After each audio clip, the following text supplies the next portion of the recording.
Donald knows this. I have a gold record. Ah!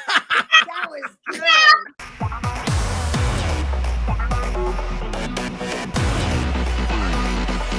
Welcome again, friends and fans, to another edition of GalaxyCon Live, where we are bringing the convention experience directly to you. And today, we are going back to 1985, 1955, 2015, 1885, and back again with 4 fantastic guests from the Back to the Future film series. So without further ado, let's grab ourselves a Pepsi Perfect, rev it to 88 miles per hour, and see who we find. Our first guest is an actress and businesswoman whose credits include Fast Times, Herbie the Love Bug, and Off the Rack. Today, she joins us to discuss the role of Hill Valley High School student Jennifer Jane Parker. Please welcome back Claudia Wells. Hi, everybody. How are you? They are good. Either if we were in front of a live audience, they'd be making the noise, I assure you. Claudia, how are you? I'm really, really good. I'm excited to be back with all my friends. Oh, we're so glad to have you here. Everything is good in your corner of the world? Oh my gosh, it's great. I've already been to my store this morning and dressed someone for a book signing he's doing. I'm doing this. I just finished a radio station interview, and then I'm going to my store to dress men. My store turns 30 years old next month, so I've been doing a lot of publicity about it because that's such a fun, big deal. Armani Wells. Armani Well. Okay. Yeah, do you have a website for that? Store. And I'm open now actually only by appointment. So people go to armaniwells.com and schedule. It's all men's clothing, high end at discount prices. I'm the one who takes care of people. I style them. I always say, you know what? A man just needs to walk in with his wallet. I'll do all the rest. Dress him, choose the clothes, style, and it's super fun. Okay, well, you've given me a new destination next time I'm out in that coast. You will absolutely love it. Armani, okay. Versace, Canali, Zania. I've got everything. Scotch and soda, Vince, Theory, all of it. I'm nodding my head. I'm nodding my head like I know what those things are because I'm a professional nerd. But I will trust your judgment and I will make that appointment. Claudia, welcome back. It's so good to have you here. Thank you. And next, he is an actor whose roles include Up, American Dad, and Marvel's What If. Today, he joins us to discuss the role of busboy and later, his honor, the mayor of Hill Valley, Goldie Wilson. Please welcome back Donald Fullilove. Greetings and salutations, citizens. It is with proclamations, dedications, and commemorations that I hereby pronounce this Back to the Future Day again. Okay. Oh, so good to be back. Donald, how you been? Hey, good. I'm alive and well, standing tall and loving being here. Little Goldie and I enjoy being here with everybody. Say, hey, little Goldie. Yeah, so we're going to have ourselves a good time today. Absolutely. Welcome back. So glad to see you in good health and in good spirit. Yes, sir. And next, he is an actor whose credits include Adventures in Wonderland, Big Bully, and Angels in America. Today, he joins us to discuss the role of singer and leader of the Starlighters, Marvin Berry. Please welcome back Harry Waters Jr. Good afternoon, people. Let's do something that really cooks today. So glad to see my Back to the Future family. I got to see them a little while ago in Atlantic City. So hopefully we'll be having some more stories that we can share with you all here. And as they would say, don't nobody go nowhere. Fair enough. Harry, how you been? I've been really good. I've been practicing retirement. I've been teaching at McAllister College for the last 17 years and realized that there's a lot more in the world. I love teaching, but also my son is encouraging me to get back into acting. So I'm going to be doing a play next year. We'll talk about that later. Wow. Ooh, all right. Good. Yeah, you know, you've done your time serving the next generation. So it's good to come back around and have some little me time, you know? It is, exactly. I would love to do a play with Don, you know, but Don can't remember lines. So I guess it probably wouldn't be. Oh, anyway, go ahead, Patty. And our next guest. No comment. You do know he's older than me, but I digress. Okay, moving on. Okay. Seriously, though, our next guest, she is an actress, director, and producer whose incredible body of work includes, but absolutely is not limited to, Caroline in the City, the Jane Doe film series, and the cult classic Howard the Duck, which she spoke to us on several months ago. Today, she is back to discuss the roles of Lorraine Baines McFly, Maggie McFly, and in the alternate universe, Lorraine Tannen. Please welcome back Leah Thompson. Hi, guys. I'm so excited to see you all. This is really, really fun. And I can't remember lines either, but didn't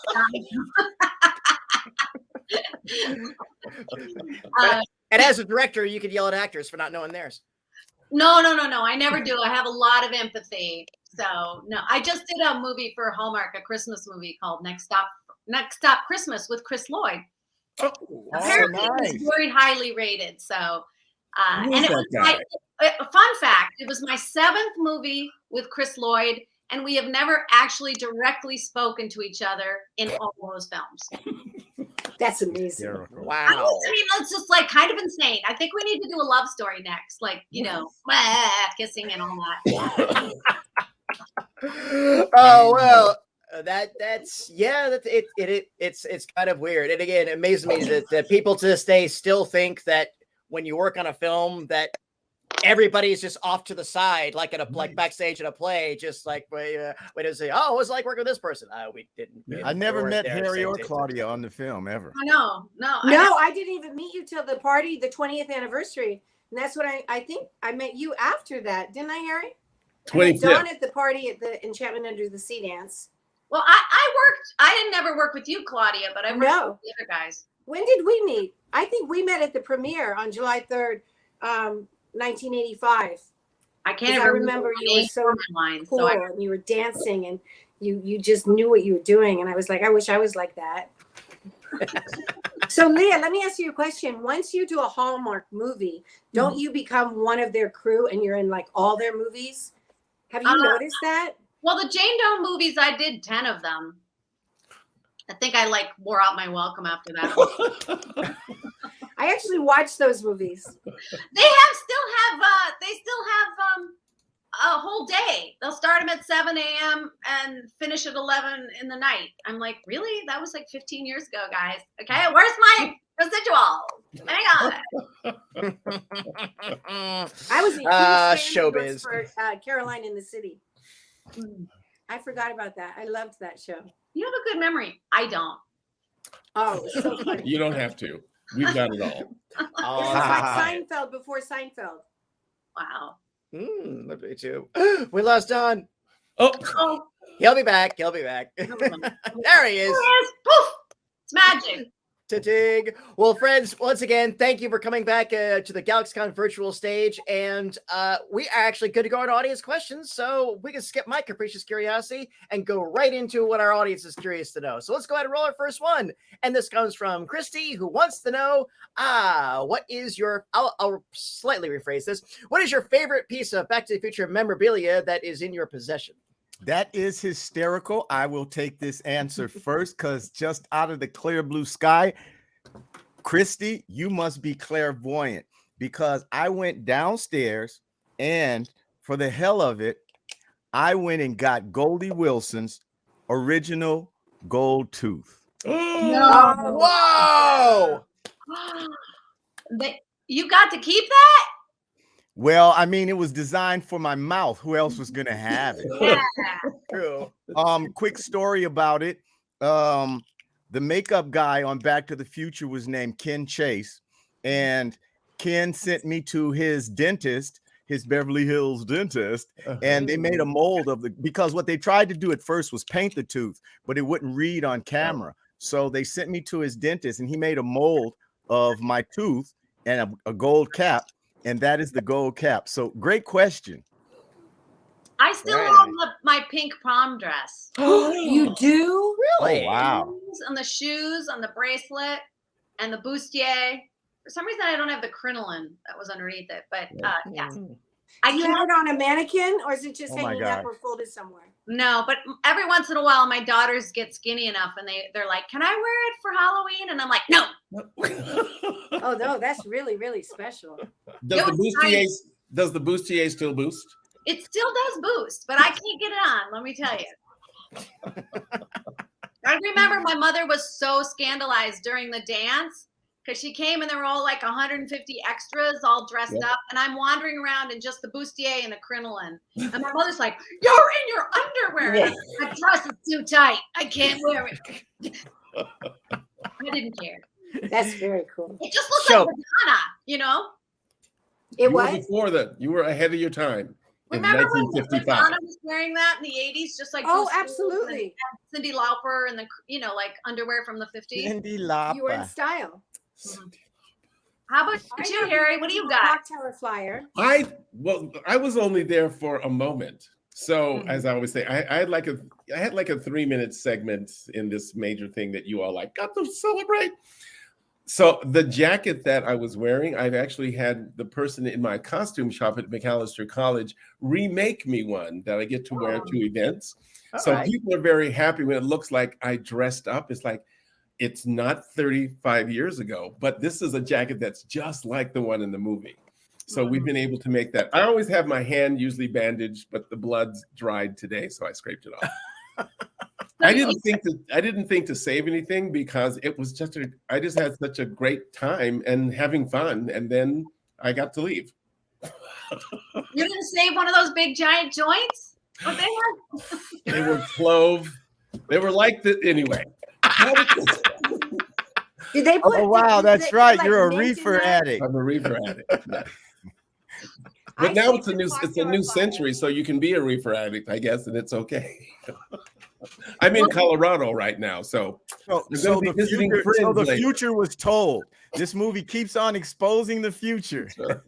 It's amazing how they predicted so much.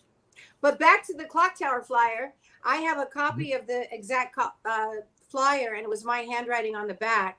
So I signed "I love you" with the 555-4823 to people, like I did to Marty. So that's my big claim of fame. My handwriting was on the whole screen. Nice. That was so exciting to me. Thank Oh, you. wait. Very nice. I just realized I do have one thing from the movie. So Donald knows this. I have a gold record. Ah! That was good. Right on That the spot. part. So yeah. So you know what? You're supposed to be able to expose it to people. You should have it by your side because that's awesome. It is, but I'm in Colorado visiting my parents. So the next you time did in say GalaxyCon, Colorado. I will that's have it there awesome. with me. Yay So for the you have your gold gold record. record. Nobody got a You gold can have your record. You and dress Huey hanging Lewis and next Alan behind you, Silvestri. and I'll put a big Back to the Future Jennifer Parker behind me, and we'll be all set. I just want to see Leah in the bustier. Okay, I'll try. I'll hold my breath. That's the classic shot in the car. Patty, with the this liquor thing bottle, can get with away the from liquor you bottle. so fast. was my it will be audition a scene. slippery slide. Yes. Christy, great question to start us off with. Thank you. What do we have next? And here's one for Brian, who wants to know what is a particularly favorite memory that you have from the set? Well, I went first last time, so somebody else step up. I'll be first so I can be done. The fact that I was playing with a live band for a week and we got to just play music between every single take and had all of these extras like dancing was amazing. And one of the best things was I had to tell one of the PAs, I said, see those 8 girls there? I need them always there for every shot. And they were there for the whole week. So I'll bet they were happy. they were happy. It made me happy. I knew who to play to. It was great. Oh, that's lovely. Nice. I heard that. I think my favorite memory is kind of a general memory of whenever Bob Zemeckis was super happy with something. And he was so happy, We could be happy. excited that something was working, something made him laugh, something that we created that came out of his mind and Yes. and That's cool. what came to fruition in a way that he loved. I think that's maybe why I became a director. I just loved seeing him be happy. Great. Wow. That's so There. beautiful. That is nice. Okay, I'm gonna go with on the piggyback of that one because I loved watching Dean Cundy and Bob Zemeckis quietly together discuss the scene and discuss everything before they were telling us. And I felt like a fly on the wall. I don't know if they knew I was listening, but that was fascinating to me. Right. And also Back to the Future was my very first movie I'd ever done. So being on a movie set when I was accustomed to TV, everything was different, really different. There you go. Yeah. I'm gonna add to what Claudia was saying.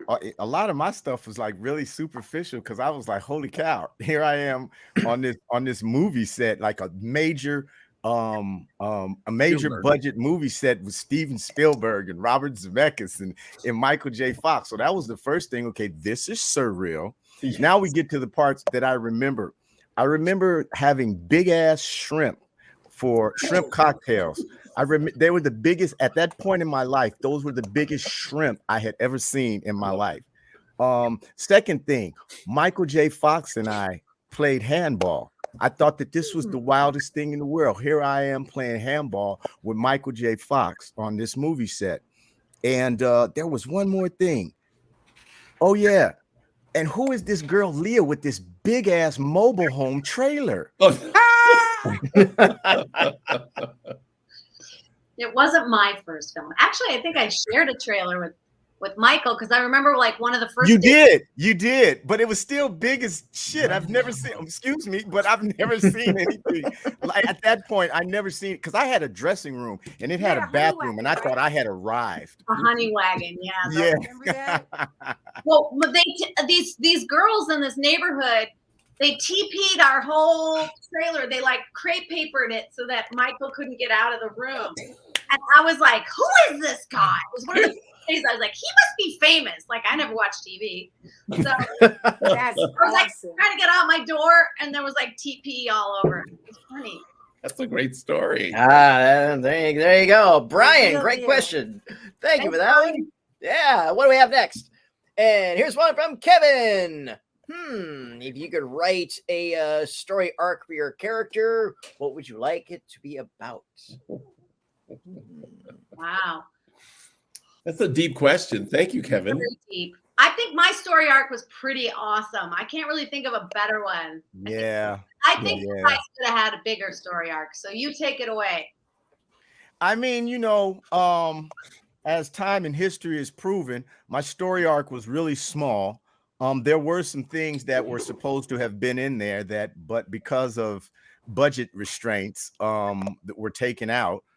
But as time has proven, I'm cool with my story arc, other than the fact that, maybe we could have seen how he did become mayor, but I'm good. I got one. My story arc would be that we go to okay, so I was having lunch with this guy who's a huge Back to the Future fan, and he said he figured out why Elizabeth Shue was Jennifer Parker and Claudia Wells was Jennifer Parker. He said that when Marty went back in time, he did something where all of a sudden my parents didn't meet, but there was like a different mom and the same dad, and then Elizabeth Shue was born as Jennifer Parker. And then, so there's two alternate universes of complete storylines, and in mine, Jennifer Parker opens a men's clothing store called Armani Wilson Studios. Imagine That that. was a good smooth one, wasn't it? I can't believe they didn't shoot that. I know. And you That's could have made an appointment at ArmaniWells.com. Oh my God. I love how you brought that around. You were But That's- the first part, I really meant that. That was a cool story about the me and Elizabeth part. no, I like that. That sounds like something they would have done over the past couple of years. There have been some really good Back to the Future comics, and they've kind of explored things like that. At one point, Marty McFly, as you guys know him, meets the version of the previous actor in the role. They're like, I'm Marty McFly. No, I'm Marty McFly. Like, what? Yeah. Who was the previous actor? Eric Stoltz. somebody gave me a script like that, and they were like, "Can you get this to Michael and Eric Stoltz and see if they would?" I was like, No. Might have been based on the comic. It was a Thank great you, story. Leah. Thank you, Leah. It was absolutely great comic, and they've done some really good work with that sort of stuff. And yeah, so that's totally about it. Oh, and Don, your character, they always make backgrounds to it that by the time the future rolls around, you become president. Yeah, I gotta believe Oh, Barack look at you. Obama saw there was like some Yep. kind of meme or video made from the scene for president, and I'm almost certain that Barack Obama saw it. So I kind of feel like I influenced his run. There you go. Of course, absolutely. You know, and it seems like I haven't seen the musical in London, but it seems like your character gets all the good songs because you know. Well, yeah, because he plays the guy who didn't sing and the guy who does sing, so he's got all the plum roles. He plays both of us, which is like, how do how they cool. save money on the black guys? Oh, we'll just have one. Makes sense. You know, you guys, we're supposed to be voting. It's only until November 26th, but there's a whole voting thing that we vote for the musical. And then there's particular people we're supposed to vote for. And then when they get all the awards and they win, it'll be easier to come back to the States. I want to go to Did you guys know London that? and see it. I Yes. really, really want to go I to wanna go to London London. and see it. Yes. We should have a field trip. Leah, come on. Let's do it. I would love that. Because I hear from people that it really is a good show. Yeah. Oh, yeah. With the one black guy in the two parts. That's Right, of course. Well, you know. It's called, please vote for Back to the Future, the musical, in the UK's What's on Stage Awards. We only have 1 week. It's the UK's equivalent of the USA's People's Choice Awards for theater. Is called the What's on Stage Awards. That's Voting is awesome. open to everyone until Friday, November 26th. Please take 5 minutes to vote for them, and I will post it because I already did. I'll post it again. It says exactly who we're supposed to vote for. Wow. Okay, so I like it. I like how they make it easy like that. You know? Yeah. I'm So- going to and post it right now so everyone can see, because we only have a couple more days, and I think that all of us should get together and make sure that they win. There's Back to the Future fans all over the world. So since we were talking about the one black guy that plays the two black guys, I just want to give him a shout out. That's Cedric Neal. Big shout out to Cedric Neal, doing really good in the show. Yay. Sing him Congrats. sing. He's unbelievable. Got a great voice. Not Right. so scary, and he doesn't have a gold record yet. Yeah. Speaking of Harry, what do you think? What do you think if you could write a story arc for your character? Oh, story arc. Well, it would have to be go to Chuck and apologize for interrupting. It was like, oh, you already got that sound. This is just another version. I'm sorry for interrupting you. Let's just forget that happened and go on and make some money. Eventually, he'd have to forgive me because I was probably banned from the family, because how dare you call me with this little white boy playing my song? That's awesome. Yeah, I never quite got the math of that whole event. Yeah, he would have had to be really young as well. So he just gave it to him a little bit earlier because Right. I already heard it from him and the learned time. and gave it to him a little bit earlier than he would have gotten it, right? It's another erasure of black men's talents, but that's okay. I think what I always in my mind I pictured like when he was like it shows a young version of him actually playing it on a guitar just by himself, and the phone rings, hello, and then he's like taking it back. Like, wait, I just wrote this. How is it played? Yeah, you know. Yeah, that's how you did. I just need Chuck's forgiveness so that it wasn't my fault. I was just saying the words that I was given. Right. Yeah, it reestablishes that Barry still wrote the song, but it gave him encouragement that I guess this must be good. So there you go. And Kevin, great question. Thank you. And what do we have next? Here's one from Chelsea. If you could have played any other character, who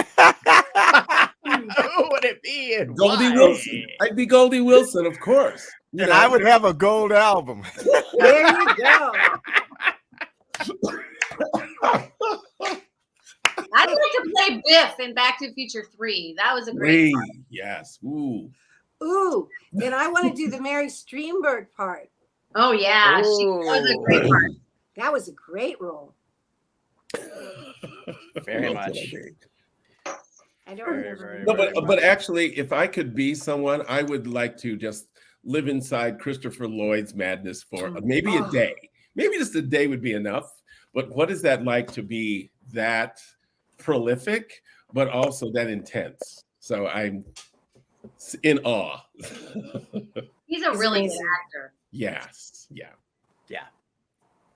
Yeah, we get so attached to all of his extreme and comedic roles, we've forgotten little things like Cuckoo's Nest and Oh, I forgot about that one. Yes. yeah. So He just Star did Trek. Shakespeare all summer. Klingons. He did Shakespeare. What'd you say? He did I think it was Richard III. I can't remember. Richard I believe III. it was Richard. Yeah. Yep. Yeah. He was with us spring, and he talked about it's like, yeah, I'm gonna go back on stage do Shakespeare again. And I was like, oh, right. He's Yeah, so when good. he came, when I saw him in the Hallmark movie, when he came, he had this big beard, and they were like, no. I was there when they were shaving it off and cutting Oh his hair no! and a big long white beard. I think I saw a picture of him when he had that, like Dave Letterman. Yeah. Yeah. Yeah, absolutely. So, all right, Chelsea, great question. Thank you. What do we have next? From Amy, if you could go back to the future in real life, what time period would you most like to live in? I always say I prefer penicillin and voting rights. So I'm kind of happy to be where I am because I'm a woman. I don't know. I think the past is really awesome if you were a straight white guy. But sorry, didn't mean to get political, but that's the way I feel because I'm always asked that question. So I'm happy to be where I am. I Sorry. always say that No, if there was a moment that I could understand how history worked. So there were these African kingdoms that were in Nigeria and Congo that were like Lord of the Rings kinds of kingdoms. And just to be in that time in Africa, just to feel the music and the education, because that's where the theater came from. That's where the fashion came from. It's like, what would it be like to be in that world? But you wouldn't know that you're going to be influencing centuries later. But it's just that celebration of spirit and of life. So yeah, I have to go way back. Or today. Good. When was that? When do you think? So we're talking about the 12 before, like I want to go before 1000. We're talking centuries ago, before any of the colonizers came to Africa and then brought all of their. I should stop. I'm doing political too. No, It's all good. We're in there.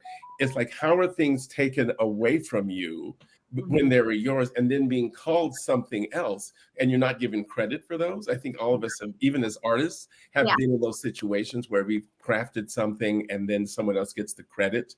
But imagine if your entire culture is taken away from you and someone else is calling it something else. It's really difficult to think about what would that mean in 800 BC, if that's what we're talking about before that moment. Those were thriving environments and histories and cultures and religions. And so that's I'm gonna pause there. Interesting. I want to go there. Good. I like that. Yeah. Yeah. Very much so. Your turn. Don? Well, to be quite honest with you, those who don't remember history are doomed to repeat it.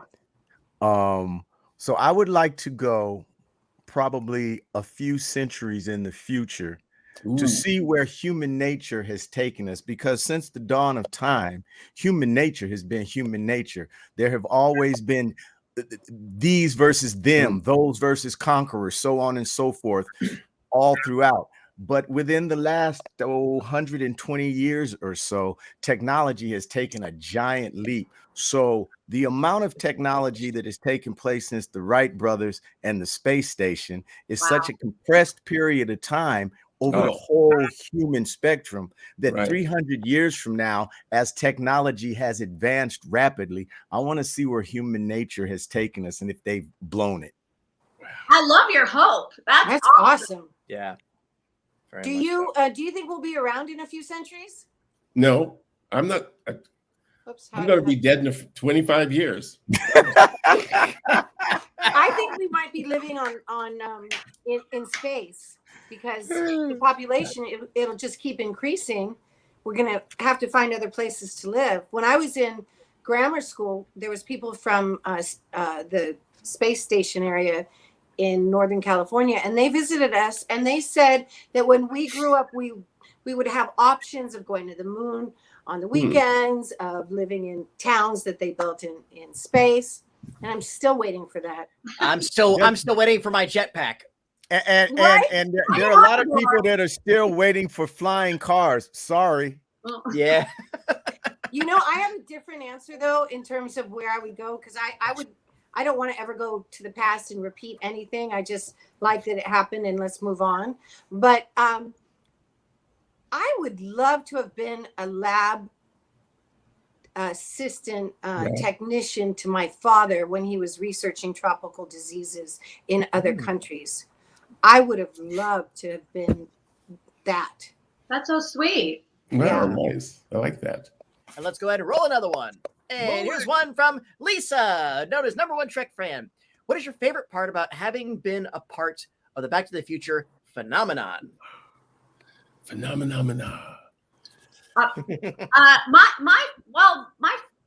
I mean, I think we're all really excited that people still love it. Like it, right? Really? Yes. People still show it to their kids, and we get. I feel so happy because I get to meet so many people that I would never meet because they're like. I mean, even today I was in a restaurant and I went back in the kitchen and took pictures with a bunch of people, you know, and their code word was like, "These potatoes are from 1985." Are you a Back to the Future fan, or should I not eat these potatoes? Eat these potatoes. But I'm so happy to meet people all over the world that are fans, and that you know, it's really nice to know that you've left something that will outlive you and was putting something really good in the world. Yeah. I always get that wonderful gift that I get to be reminded of when people come and Marvin Berry's there. And there's always at least 2 or 3 people that say, we got married to your version of Earth Angel. And then I get to take their phone and say, turn it on. And I will sing to them and they'll just start weeping because I try and get them to dance. And thanks to Don, who's usually there when I'm doing this, we get the soundtrack as well. So there's something about just putting the music of this movie still into the world, and it works. Having that range of sound is it's like a gift. It's one of the reasons that I just still love doing it, and I love still singing that song. Yeah. It's so beautiful, and it sounds exactly like it did in the movie. And we were at a show, I don't remember, Pensacon, I think, and wasn't there like a Star Wars person? Yes. And a something else person, and they're the ones they were engaged. Oh, that's right, they were getting engaged, and you sang to them, and I was just like, wow, they're going to talk about that for the rest of their lives. Nice. I'm personally still amazed and humbled. I mean, you know, I did a lot of work in, you know, my career, you know, a bunch of different things, and it seems like this minute-plus scene I had in this spectacular movie trilogy has proven to be one of the most lasting things that I've ever done. Because when I like Leah said, I enjoy meeting people, and some of the things that people say to me, it blows me away how I change their outlook on something. And that's super humbling. So I think the best part of it is to have rediscovered what the film was, because up until like 10 years ago, I didn't have a clue what Back to the Future was. And then I realized that it was this phenomenon, and it's just, it's quite the experience, I gotta tell you. Yeah, absolutely. It really is, and it continues every single year. It increases, which is just phenomenal. Like what Leah said, it will outlive us. And there's something about Back to the Future fans that they're also kind and nice and smart and funny. Yeah. They're like great. So for me, I feel like I know people, like I have friends all over the world. So on the media sites, when they say funny things and I'm sitting here all by myself and I laugh, and I'm just thinking, how cool that people care enough to even be involved. And we get to travel and we get to meet them. And out of my entire body of work, that's obviously the one that is affecting every day of my life. So I don't get potatoes from 1985. That's a good one. That is. Lisa, once again, thank you. Great question. Oh, and what's next? From Dante. What vehicle would you want your time machine to be? Jaguar. Okay, I'm done. Don't ask me why. It's something that happened when I was like 15 years old. I fell in love with Jaguar. Okay. How about a gremlin? Our gremlin. I see that cross reference you did there. I screen tested for that. I would I want a Winnebago. How perfect is that? Oh yeah, you can travel in time and still have a toilet. Right? Yes. And you don't have to worry about a hotel or the farm or all that stuff. You're smart. That's smart. That's a good So, one. Excited when I thought of it. I'm a traditionalist, and I'm gonna go with a DeLorean. You made a time machine out of a DeLorean. Uh-huh. Just the specialty and the specialty of that vehicle. Right. And what it represented and what John DeLorean represented and how it all came together. So yeah, I'm gonna be traditional. And say, I was working with Terry Matlis. I did some episodes of Star Trek Picard. I directed, and I didn't know this, but he was in charge of getting the original DeLorean, which was rotting on the back lot, and getting all these people to restore it. And now it's Smithsonian Museum. It's at the Peterson Museum, and it was Joe Walzer and Terry Matalis. They were time car restoration team, I think it was called. And yeah, they put the car back together. My boss. Yeah, but they were doing a whole documentary about it, and he had a lot of great stories, and he said it was really hard to restore it. It's amazing that they had let it decay so much, you know. It's strange. It is sort of odd when they discover these things, and this is like well after that the films have achieved like the status like that, and then somebody thinks, oh, we should probably do this up. This was like 7 or 8 years ago. Yeah. Where's the truck? What? Where's the truck? That black truck? I don't know. I don't know if anybody. The original of that does not exist anymore. Mm.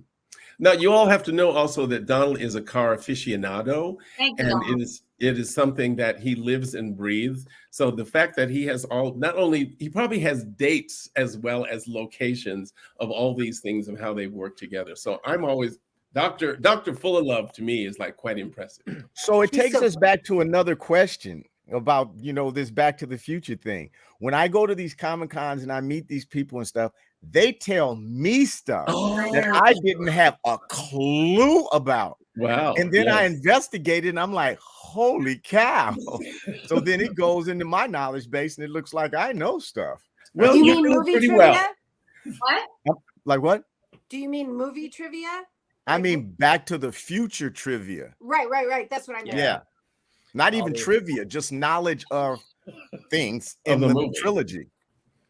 Just the Apocrypha, it's just like, how was that chicken sandwich you had in the third day of shooting? Exactly. Yeah.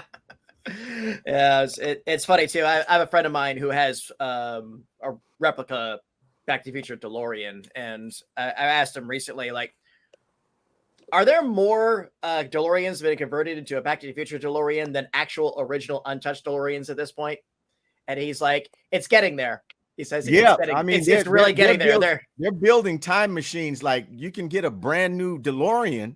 You can literally get a brand new DeLorean built and a brand new time machine. People are buying time machines. This it's thing expensive too. Crazy. It's like $250,000, isn't it? The latest I heard was 200. Someone bought one for $250,000. Name will not be disclosed. Yeah. I remember when you could get a car. I remember you could get a DeLorean time machine for about $75,000. it's like tripled in price. Oh, Why? yeah. Because Back to the Future keeps growing and Yeah. growing and growing. Energizer Bunny keeps going. Thank you. Indeed. Dante, great question. I think we have time for one more. Let's see if we can go out on a really fun one. And this is going to come from Styles. Ooh, besides Back to the Future, do you have any other like science fiction show or film that I won't say favorite, but just one that you might enjoy? Well, I will start and finish. I just got the chance to watch it again on the plane. Was very much connected to Back to the Future. Who Framed Roger Rabbit? It's absolutely in my top 5. And with that, I will pass. Well, You know what? in the shameless plug category that Claudia taught me, I just did Star Trek Picard. I directed Star Trek Picard. And then I went straight to do Resident Alien from the Sci-Fi Channel, which is a great show. It and is. Doing Well, Star both Girl, those are. which is another kind of sci-fi kind of superhero show. So those are my favorite shows. 'Cause What was the last one you said? Stargirl. Stargirl, yes. Stargirl is, yeah. You're So you can that's now a- do all of the Back to the Future tours all over the world and all of the Star Trek tours all over the world. Those are like the top 2 ever. I have to tell you, when I was doing, I'm a Star Trek fanatic from a childhood. And when I was editing Picard, I did 2 episodes, and I would say, okay, drop in the theme. Dun, dun, dun, dun, dun. It's like, Fabulous. Mine would be Inner Space. I saw it twice in a row in San Francisco. I loved that with Martin Short and Dennis Quaid. And that's all I can think of for sci-fi, because I'm not really a sci-fi girl. But I think going inside someone's body and being in a capsule, I think that counts, don't you? No, absolutely. It's a very underrated film. I think it's Robert Picardo's best comedy role ever. I think when he played the cowboy, it's just like, oh yes, He's my customer. Oh, really? Okay. All right. Yeah. Well, there you go. So. fun facts. Yay! Our Buy And appointment. Brian, and then weirdly, years later, they got married. So, what happened? Wait, say that all again. I was engaged to Dennis when he did that movie. Oh, wow. Okay, so you were engaged to him, and I had a crush on him. Well, I could tell you a few things, but not on. Isn't this a family channel? We can't really. This isn't. No, but that was a really good movie. I remember I went to the premiere. It was a great movie. Wasn't it? Mm-hmm. There's only 2 movies I sat through and saw twice in a row. That one and Arthur with Dudley Moore. Oh, well. Who was the bad guy? Oh, it was Christopher Plummer, right? Isn't that Christopher Plummer? Because I remember Dennis said he wears pink lipstick. It's very weird. He's a great actor. It was such a good movie. We should all Google it. It was. So, Donald, you got a other favorite sci-fi property you enjoy? Well, once again, being a traditionalist, I kind of stick with the Mandalorian. Oh. You see what I did there? No, I had to do that little corny dad joke. No, if I don't care what anybody says, Captain James T. Kirk of the Starship Enterprise forever. Yeah. Simple as that. Yeah. We are very big fans of original Star Trek here at GalaxyCon. And I can imagine. GalaxyCon is kind of like in the name. Okay. yeah. Oh, that's right. It's a little bit. So there you go. Styles, great question. Panelists, once again, this has been an absolute delight. Any final words for our audience before we take our leave? Thank you so much for everything. You guys rule. Thank you all so much. You all are the reasons that I still get to share this space in so many different ways, and it gives me joy. Thank you. And you guys give me joy too, and I'm going to take a page from Claudia's book. www.mayorgoldieBTTF.com. I'll do it slower. www.mayorgoldieBTTF.com for everything Goldie. Love you guys. Thank you so much. Oh, I love you guys too.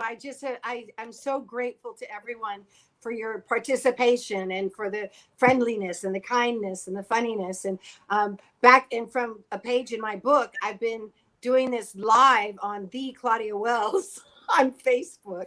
So that's how you can find me. And I tagged everyone on the Instagram one. So look, see? ta-da. Thank you to that visitor who just logged in. It works. What? No, I'm sorry. I didn't mean to interrupt you. My bad. You know, also, I'm grateful for you guys because of them, because of all the fans. We all get to play and have fun and joke and travel. I love each and every one of you. Oh, Aw. once again, thank you all. It's been my pleasure to host you all again on the GalaxyCon virtual stage. Thank you to our audience for joining us today, and thank you for your great questions. Hope to see everybody again soon. Until then, bye-bye, everyone. Take care, and remember, smiles are free. Spend them often.